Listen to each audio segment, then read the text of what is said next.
Howdy folks, General back to you. Hey, I got a little something other here for the folks that wear a lot of stuff on their belt. You ever notice when you take your buckle loose, if you don't hold on to it and you drop the tab on your belt, most of that stuff just slides right off on the floor, and you got to string everything. Now, I come up with something other several years back, and it just dawned on me, maybe you guys would like to have this too. Let me go scroll this down a little bit right here. So I carry phone case and keys and all that stuff weighs quite a bit.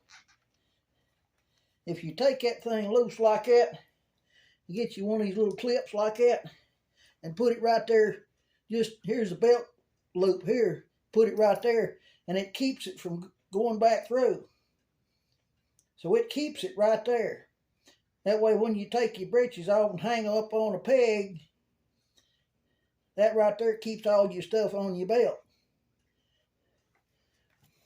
Let me see if I can get over and get back off of this thing before my pants falls off now. Y'all like and subscribe, hit the bell, make comments. This is General. I'm out.